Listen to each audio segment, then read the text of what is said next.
Avant de plonger dans cette histoire incroyable, pensez à vous abonner à la chaîne et à activer la cloche. Ici, chaque récit a quelque chose à dire, et vous ne voudrez pas en manquer un seul. Dans la ville de Minneapolis, en début de soirée, le soleil déclinait doucement derrière les immeubles, projetant une lumière orangée sur les rues calmes d'un quartier résidentiel. L'agent Tom Reynolds, 42 ans, policier expérimenté, patrouillait à bord de sa voiture de service. Tom était un homme au physique imposant, au visage marqué par les années passées dans la police, et à la voix souvent autoritaire. Malheureusement, sa réputation parmi certains collègues et habitants du quartier n'était pas toujours flatteuse. On savait qu'il avait des préjugés, surtout envers la communauté noire. Ce soir-là, Tom repéra au loin un homme qui marchait tranquillement sur le trottoir. Il s'appelait Marcus Williams, un homme noir de 35 ans, au port élégant et au regard calme. Marcus venait de finir sa journée de travail comme directeur des affaires internes dans la police de Minneapolis, un poste qu'il exerçait depuis peu, et qu'il aimait particulièrement, car il lui permettait de lutter contre les abus au sein même des forces de l'ordre. Marcus était habillé sobrement, un manteau noir sur une chemise blanche, et un pantalon en toile foncée. Il marchait vers chez lui, réfléchissant à un dossier qu'il devait étudier ce soir. Sans aucun signe de nervosité ni comportement suspect, il avançait d'un pas posé, dans ce quartier qu'il connaissait bien. Soudain, la voiture de Tom ralentit et s'arrêta à côté de lui. La vitre s'abaissa et Tom, d'une voix ferme et froide, lança. « Monsieur, arrêtez-vous, je veux vous parler. » Marcus, surpris, leva les yeux vers la voiture. « Oui, officier ?» Tom répondit, presque sur un ton d'accusation. « Qu'est-ce que vous faites ici? Vous avez un comportement suspect. Montrez-moi vos papiers. » Marcus fronça les sourcils, surpris par cette approche injustifiée. « Officier, je viens simplement de rentrer du travail. Je n'ai rien fait de mal. Pourquoi me demandez-vous mes papiers? » Tom, déjà sur la défensive, répondit avec mépris. « Je vous ai dit de me les montrer. C'est un contrôle de routine. Ne me forcez pas à vous arrêter. » Marcus garda son calme, mais sentit la tension monter. « Je vous demande juste une explication. J'ai le droit de savoir pourquoi je suis contrôlé. » Tom regarda Marcus de haut en bas, son regard empreint de jugement. « Juste parce que vous êtes ici, seul, à cette heure, vous êtes suspect. Ce quartier n'est pas fait pour les gens comme vous. » Les mots de Tom frappèrent Marcus comme une gifle invisible. Malgré la colère qui montait en lui, il prit une profonde inspiration. « Officier, je vous demande respectueusement de me traiter avec dignité. Je suis un citoyen comme un autre. » Mais Tom n'écoutait pas. Il sortit brusquement de sa voiture, se dirigea vers Marcus, et sans prévenir, lui passa les menottes, en déclarant. « Vous êtes en état d'arrestation pour suspicion d'activité illégale. Vous avez le droit de garder le silence. » Marcus, abasourdi par cette violence injustifiée, tenta d'expliquer. « Je travaille dans la police, je suis en fait le chef des affaires internes.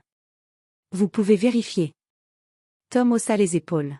« Peu importe ce que vous dites, vous êtes en état d'arrestation. » Alors qu'il menottait Marcus, Tom ne se doutait pas que ce simple contrôle allait déclencher une tempête, ni que la personne qui l'arrêtait allait changer le cours de sa carrière. Après avoir menotté Marcus Williams, l'agent Tom Reynolds le fit monter dans sa voiture de patrouille, les muscles tendus et le visage fermé. Marcus, lui, restait calme, même si à l'intérieur, son esprit tournait à toute vitesse. Il savait que son identité devait être révélée au plus vite pour éviter une escalade inutile. Tom démarra en silence, les sirènes éteintes, et prit la direction du commissariat central de Minneapolis, situé à quelques kilomètres de là. Pendant le trajet, Marcus observa Tom, cherchant le bon moment pour intervenir. « Officier Reynolds, » dit finalement Marcus d'une voix posée, « je crois que vous ne savez pas à qui vous avez affaire. Je suis Marcus Williams, chef des affaires internes de cette même police. » Tom fronça les sourcils, surpris par cette annonce. Il avait entendu ce nom, mais ne s'attendait pas à le voir dans cette situation, surtout pas arrêté par lui-même. Il jeta un coup d'œil rapide à Marcus, comme s'il évaluait la véracité de ses propos. Marcus reprit, insistant sur le ton. « Je suis ici en mission incognito pour examiner certaines pratiques policières. Ma présence n'est pas publique afin d'éviter d'éveiller des soupçons. Tom resta silencieux un instant, son esprit remuant. L'idée qu'il ait arrêté le supérieur chargé de contrôler la police était une perspective qu'il n'avait pas envisagée. Arrivé au commissariat, Tom conduisit Marcus dans une salle d'attente où quelques collègues se trouvaient. L'atmosphère changea immédiatement lorsque le commandant Jacobs, un homme dans la cinquantaine au regard sévère, entra. « Que se passe-t-il ici ?» demanda Jacobs d'un ton sec. Tom expliqua brièvement la situation, visiblement gêné. C'est alors que Marcus déclara d'une voix claire et ferme. « Commandant, je suis ici en tant que chef des affaires internes, et je viens pour une inspection surprise. Je vous demande de vérifier mes identités et mon statut immédiatement. » Un murmure parcourut la pièce. Jacobs prit son téléphone, appela le bureau central, et en quelques minutes, la vérité fut confirmée, Marcus Williams était bien le chef des affaires internes. Tom sentit une lourde pression retomber sur ses épaules. Il n'avait pas seulement commis une erreur, mais une grave injustice. Marcus retira calmement ses menottes, les déposant sur la table avec dignité.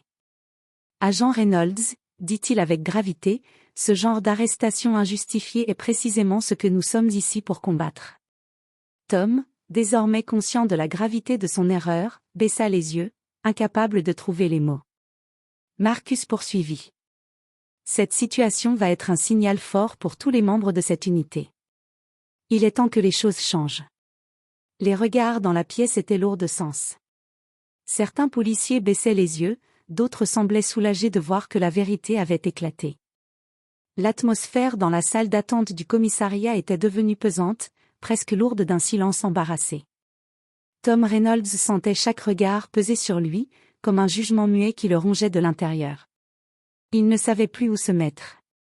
Il n'avait jamais envisagé que son geste, pourtant ancré dans ses préjugés, puisse être remis en question avec autant de gravité. Marcus Williams, toujours calme, se tenait droit, le regard assuré. Malgré l'injustice qu'il venait de subir, il n'éprouvait ni haine ni colère à l'égard de Tom. Au contraire, il voyait là une occasion rare d'ouvrir les yeux sur les réalités du racisme systémique qui gangrénait certaines unités de police. Le commandant Jacobs rompit le silence, d'une voix grave. « Agent Reynolds, vous êtes suspendu provisoirement, le temps que nous menions une enquête complète sur cette affaire. » Tom baissa la tête, serrant les poings. Il avait conscience que sa carrière risquait de basculer. Mais au-delà de cela, un sentiment d'humiliation profonde l'envahit. Ce n'était pas seulement son travail qui était remis en cause, mais ses croyances, ses réflexes. Marcus s'approcha doucement. « Tom, je ne suis pas ici pour te détruire. Je veux que tu comprennes.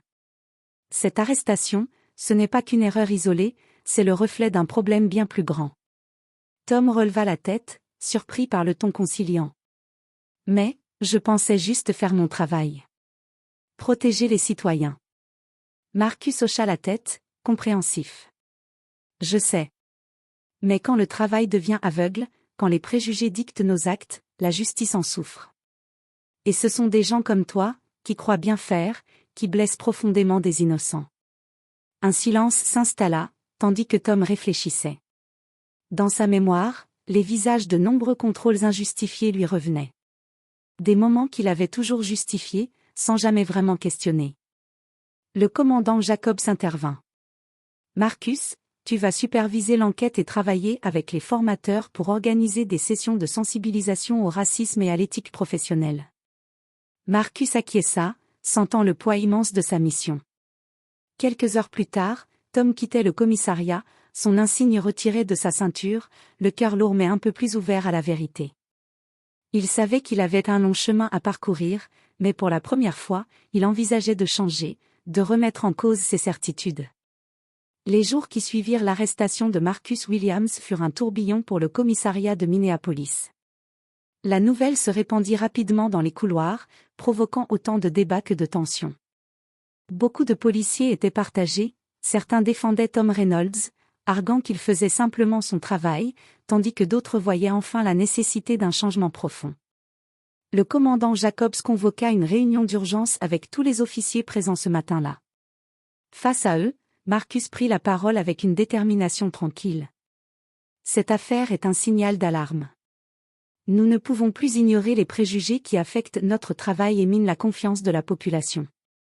Mon rôle ici est de veiller à ce que justice soit rendue, mais aussi que nous soyons responsables de nos actes. Plusieurs agents acquiescèrent, mais certains, encore réticents, se murmurèrent entre eux, manifestant leur scepticisme. Tom, quant à lui, fut invité à participer à une série de séances de formation et de discussions menées par Marcus et une équipe d'experts en justice sociale. Lors de la première session, il écouta attentivement les témoignages poignants de citoyens ayant souffert d'injustices policières. Peu à peu, ses défenses s'effritèrent. Une des participantes, une mère nommée Lisa Harper, raconta.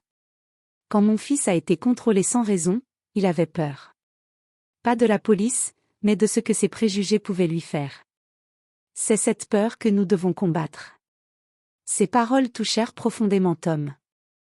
Il comprit que derrière les statistiques et les procédures se cachaient des vies humaines, marquées à jamais par des gestes comme le sien. Par ailleurs, l'enquête interne sur l'arrestation fut menée avec rigueur. Les caméras corporelles, les témoignages des témoins, et les preuves recueillies démontrèrent clairement que Marcus avait été arrêté sans motif réel. Face à ces faits, Tom fut suspendu, avec une menace de révocation en cas de récidive.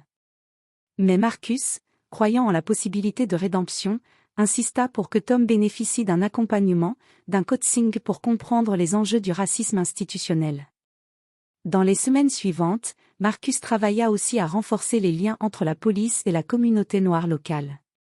Il organisa des forums, des rencontres où policiers et citoyens pouvaient échanger ouvertement. Le but était clair, rétablir la confiance perdue. À la maison, Marcus revivait lui aussi ce moment avec beaucoup d'émotion. Sa femme, Angela, le soutenait sans faille. « Tu es en train de changer les choses. Ce n'est pas facile, mais c'est nécessaire. » Et Marcus savait qu'il ne pouvait reculer. La lutte contre l'injustice était désormais son combat quotidien, au sein même de la police. Les mois qui suivirent l'affaire Marcus Williams marquèrent un tournant dans la police de Minneapolis. Sous la direction du chef des affaires internes, plusieurs réformes furent mises en place, dans l'espoir de corriger les défaillances révélées par cette arrestation injuste. Tom Reynolds, toujours suspendu, accepta de participer à un programme de réhabilitation mené par Marcus lui-même. Ce programme n'était pas une punition, mais une démarche de formation intense sur le racisme systémique, l'empathie et la déontologie policière. Lors d'un atelier, Marcus s'adressa à Tom en ces termes. « Tu dois comprendre que ce que tu as fait ne vient pas simplement d'un moment d'égarement, mais d'un système qui normalise certaines idées fausses sur les autres. Pour changer, il faut d'abord se connaître soi-même. » Tom, parfois frustré, parfois sincèrement ému, commença à reconsidérer ses jugements. Il se remémorait les visages croisés, les mots entendus, et petit à petit, un déclic se produisait en lui. Parallèlement, Marcus organisa des séances ouvertes au public, où policiers et citoyens échangeaient sans tabou. Ces forums furent parfois tendus, mais toujours riches d'enseignements. Une habitante, Denise Carter, déclara lors d'une de ces rencontres. « Ce que nous voulons, c'est être vus comme des êtres humains, pas comme des suspects par défaut. » Les policiers présents, dont certains avaient été sceptiques, commencèrent à percevoir la réalité d'un autre point de vue. La remise en question était difficile, mais nécessaire. Au fil du temps, la tension entre la police et la communauté diminua, même si le chemin restait long et semé d'embûches. Marcus, quant à lui, multipliait les interventions auprès des autorités locales pour obtenir plus de moyens, plus de transparence et des outils permettant de mieux surveiller les comportements des agents. Un jour, alors qu'il sortait d'une réunion avec le maire de Minneapolis, il confia à Angela, sa femme. « Ce combat ne s'arrête pas ici. Chaque victoire est une bataille gagnée, mais la guerre contre le racisme institutionnel est encore longue. » Angela sourit avec fierté. « Tu es la bonne personne pour ce rôle. Tu apportes la justice là où il y a eu l'injustice. » Tom, lui, avait fini par revenir sur le terrain, désormais marqué par son expérience. Il s'efforçait d'être un policier différent, conscient des dangers des préjugés. Malgré les efforts de Marcus Williams et les progrès notables dans certaines unités, la résistance au changement restait palpable au sein de la police. Certains officiers, profondément ancrés dans leurs habitudes, voyaient ces réformes comme une menace à leur autorité ou une critique injuste. Tom Reynolds lui-même vivait ces moments de tension intérieure. Bien qu'il ait changé, il sentait que certains collègues le regardaient désormais avec méfiance, voire avec hostilité, comme un « traître » à la cause traditionnelle de la police. Cela lui pesait, mais il savait qu'il ne pouvait reculer. Un soir, après une longue journée, Tom confia à Marcus lors d'une réunion privée. « Je sens que certains ne veulent pas que ça change. J'ai l'impression d'être isolé, même parmi mes anciens camarades. » Marcus posa une main ferme sur son épaule. « Le changement dérange toujours. Mais c'est justement pour cela qu'il est nécessaire. Tu n'es pas seul, et chaque petit pas compte. » Parallèlement, Marcus continuait à travailler avec la communauté noire de Minneapolis, créant des partenariats avec des associations locales, des écoles et des centres sociaux. Il voulait que la police ne soit plus perçue comme un corps étranger, mais comme un acteur de confiance et de protection. Lors d'une réunion publique, un jeune étudiant nommé Jamal Mitchell prit la parole. « Grâce à ces rencontres, je commence à voir la police autrement. J'espère que ça continuera, que ce n'est pas juste pour la galerie. » Ces mots réchauffèrent le cœur de Marcus. Il savait que la route serait longue, mais chaque voix comme celle de Jamal portait l'espoir d'un avenir meilleur. Dans le même temps, l'enquête interne sur l'arrestation injuste de Marcus aboutit à un rapport officiel, dans lequel les autorités s'engageaient à surveiller plus étroitement les contrôles policiers pour éviter les abus. Le maire de Minneapolis organisa une cérémonie en l'honneur des efforts de Marcus et de tous ceux qui s'engageaient pour une police plus juste. Lors de son discours, Marcus déclara : « Nous ne pouvons pas effacer les erreurs du passé en un jour, mais nous pouvons bâtir un futur où chaque citoyen sera respecté, quelle que soit sa couleur ou ses origines. » Malgré les progrès, la fracture entre la police et une partie de la communauté noire de Minneapolis restait visible. Pour Marcus Williams, il ne s'agissait pas seulement de réformes administratives, mais d'un vrai travail de réconciliation, patiemment construit sur la confiance et le dialogue. Une soirée d'été, Marcus organisa un grand rassemblement dans un parc public, réunissant policiers, habitants, leaders communautaires et jeunes du quartier. L'objectif, briser les barrières, écouter les doléances, mais aussi partager des histoires et des espoirs. Au milieu de la foule, Marcus aperçut Tom Reynolds. L'homme avait changé, son attitude était plus humble et respectueuse. Ils échangèrent un regard complice, signe d'une alliance fragile mais sincère. Marcus prit la parole devant l'assemblée. « Ce soir, nous ne sommes pas là pour nous juger, mais pour construire ensemble. Nous sommes tous responsables de la sécurité, du respect et de la dignité de chacun. » Une femme d'une 50aine d'années, Maria Jenkins, se leva et raconta. « J'ai perdu mon frère il y a quelques années dans une bavure policière. La douleur est encore vive. Mais je veux croire que nous pouvons avancer, que cette génération peut faire mieux. » Les larmes aux yeux, certains policiers présents, y compris Tom, hochèrent la tête en signe de solidarité. Au fil de la soirée, les échanges devinrent plus chaleureux. Les policiers présentèrent leurs difficultés, leurs pressions constantes, leurs doutes aussi. Les citoyens exposèrent leurs peurs, leurs frustrations, mais aussi leurs espoirs. Marcus savait que cette soirée était un pas, un moment symbolique. Il espérait que ce genre d'initiative se multiplierait pour que la méfiance laisse peu à peu place au respect mutuel. À la fin de la réunion, Tom s'approcha de Marcus. « Merci de m'avoir donné une chance. Je veux vraiment faire mieux. Pas seulement pour la police, mais pour la ville. » Marcus sourit, sincère. « C'est ensemble que nous avancerons, Tom. C'est le seul chemin. » Malgré les efforts et les progrès visibles, Marcus Williams savait que la route vers une police plus juste serait longue et semée d'embûches. Les vieilles habitudes, la méfiance historique et les tensions sociales ne se dissolvaient pas dans un claquement de doigts. Quelques semaines après la grande réunion dans le parc, une nouvelle affaire secoua la ville. Un jeune homme noir, Jamal Mitchell, celui qui avait pris la parole lors de la rencontre, fut arrêté lors d'un contrôle dans des circonstances floues. Plusieurs témoins dénoncèrent un usage excessif de la force de la part des policiers. Cette nouvelle provoqua une onde de choc dans la communauté. Les appels à la justice et à la transparence se firent entendre avec force. Marcus prit immédiatement les choses en main. Il ordonna une enquête complète, insista pour que les caméras corporelles soient analysées, et fit pression pour que les officiers concernés soient mis à l'écart en attendant les conclusions.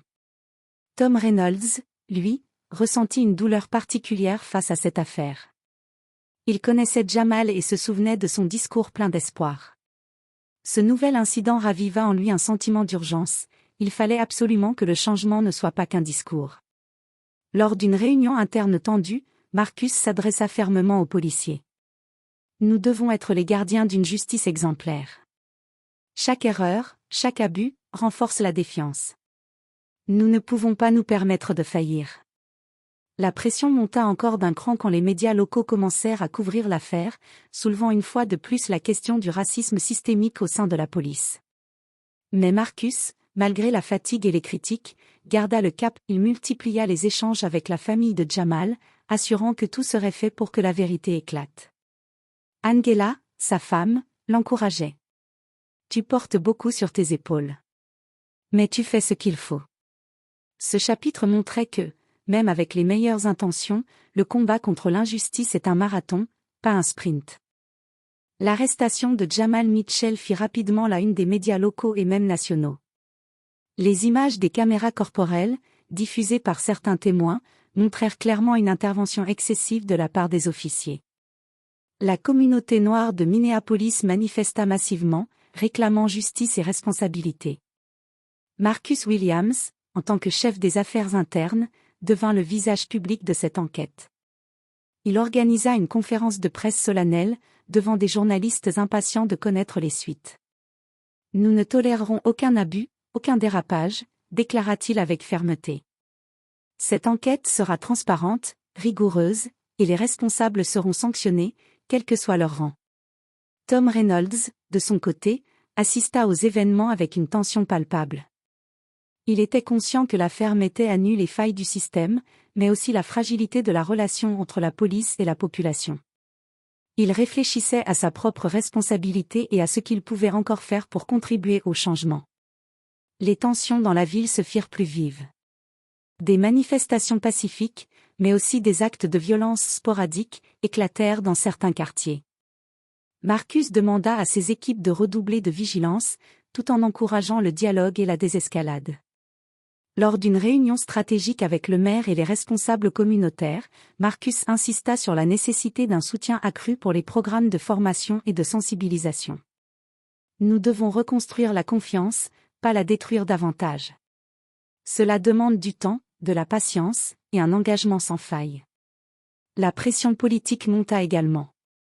Certains élus critiquaient Marcus pour sa position ferme, accusant le département de vouloir sacrifier ses agents. Mais Marcus resta inflexible, déterminé à faire respecter la justice. Dans l'ombre, Tom poursuivait son chemin de rédemption, assistant aux formations, s'engageant dans des actions de médiation et participant aux discussions communautaires. Peu à peu, il gagnait le respect de certains, mais la méfiance persistait chez d'autres. Le combat de Marcus et Tom n'était pas encore terminé. Il s'agissait désormais de transformer une crise en une véritable opportunité de changement durable. Quelques mois s'étaient écoulés depuis l'arrestation de Jamal Mitchell et la tempête médiatique qui avait secoué Minneapolis. Le chemin vers la justice et la réconciliation restait difficile, mais les fondations d'un changement réel commençaient à se solidifier. Lors d'une cérémonie organisée au siège de la police, Marcus Williams fut félicité pour son engagement et son courage. Il adressa un discours empreint d'espoir et de lucidité. Nous ne pouvons pas effacer le passé, mais nous pouvons choisir comment construire l'avenir. Ce futur, je le veux basé sur le respect, l'intégrité et la justice pour tous, sans exception. Tom Reynolds, désormais réintégré après une longue suspension et une formation rigoureuse, assistait à la cérémonie. Son regard croisait celui de Marcus, empreint de reconnaissance et de détermination. Il savait que le chemin de la transformation personnelle était loin d'être terminé, mais il était prêt à poursuivre cet effort. Dans la foule, des membres de la communauté, des familles de victimes, et des jeunes venus chercher de l'espoir, applaudissaient. Le message était clair, malgré les blessures, la ville voulait avancer ensemble. À la sortie, Marcus retrouva Angela. Ils échangèrent un sourire complice, conscients que la bataille n'était pas finie, mais confiant dans la capacité des hommes et des femmes à changer. Marcus conclut à voix basse. Ce n'est que le début, mais c'est un début solide.